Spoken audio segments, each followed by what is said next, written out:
제재를 가하겠다 이런 걸 또 PJ가 뭐 얘기하기도 했고 30대 이하가 인구의 70%래요. 언제까지 돈이 들어올 수 있는 것도 아니고 언제까지 줄 수 있는 것들이 아니기 때문에 여러 가지 뭐 인권이나 내부의 문제들이나 이런 것들을 실제로 사실 이루어질지 안 이루어질지는 너무 의견이 많아요.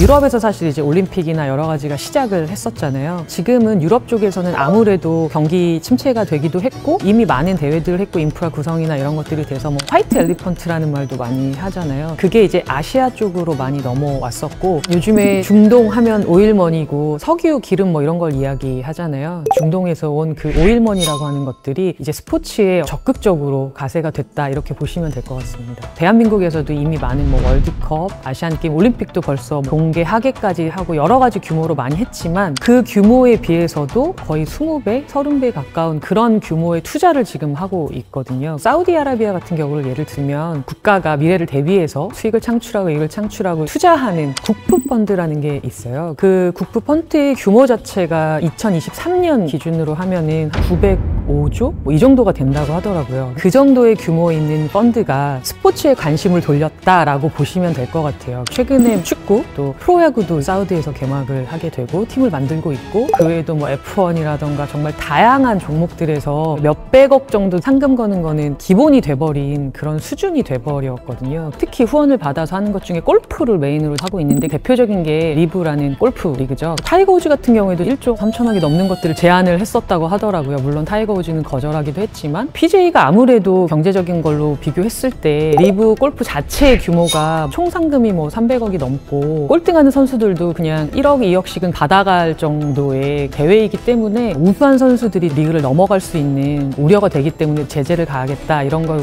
또 PJ가 뭐 얘기하기도 했고 또 미국이 많은 경기를 하고 있는 것도 사실이고 사우디랑 미국 리그가 또 함께 합병하는 그런 문제까지도 얘기가 나왔긴 했었거든요. 카타르 같은 경우에도 2022년 월드컵이 있었는데 260조가 넘는 돈을 썼다고 하더라고요. 한일 월드컵이 한 10조 규모 정도 됐다고 결과가 나왔는데 물론 그들의 인프라를 형성하고 여러 가지의 것도 있겠지만 어쨌든 지금까지 총 쓴 월드컵을 합쳐야 카타르 월드컵에 썼다 이렇게 말할 정도의 규모를 투자했다고 하니까 사실 오일머니의 이 규모라는 거는 저희가 생각하는 것 이상을 넘어가지 않나라는 생각이 있습니다.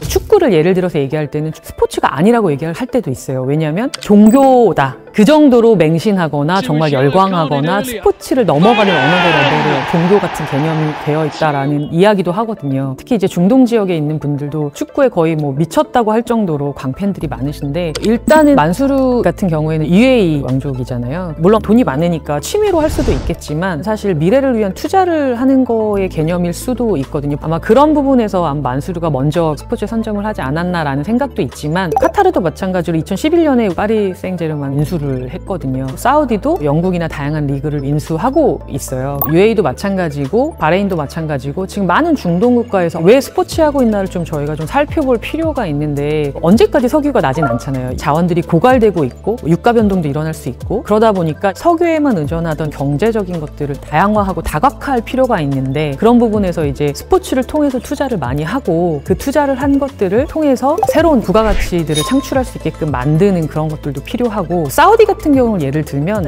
2016년 기준으로 했을 때 30대 이하가 인구의 70%래요. 상당히 젊은 층이 많은데 렌티어라고 부르는 사람들이 있거든요. 렌티어가 뭐냐면 정부에서 주는 것만 받고 받는 거에 너무 익숙한 왜냐면 뭐 아까 말씀드린 오일머니가 자국민에게 제공을 많이 해줬잖아요. 그러다 보니까 언제까지 돈이 들어올 수 있는 것도 아니고 언제까지 줄 수 있는 것들이 아니기 때문에 경제 창출을 할 수 있는 가장 중요한 것들이 컨텐츠나 스포츠 문화 이런 거라고 아마 중동에서는 눈을 뜬 것 같아요. 그리고 또 사실 이 모든 나라들의 가장 공통적인 특징을 혹시 발견하셨는지 잘 모르겠어요. 이 특징들을 보시면 다 왕정 국가거든요. 왕이 존재하는 국가들이다 보니까 이 왕정 국가를 또 유지하는 것도 하나의 가장 중심이 될 수 있는데 스포츠 워싱이라고 해서 우리 중동 하면 또 생각나는 게 여성들의 어떤 참여가 제한이 된다거나 여러 가지 뭐 인권이나 내부의 문제들이나 이런 것들을 스포츠 이벤트나 큰 대회들을 통해서 사회적 참여를 많이 시키려고 노력을 하고 있고 또 국민의 관심을 또 갖게 하는 그런 효과도 있어서 스포츠에 활용하는 그런 부분도 분명히 있다고 하고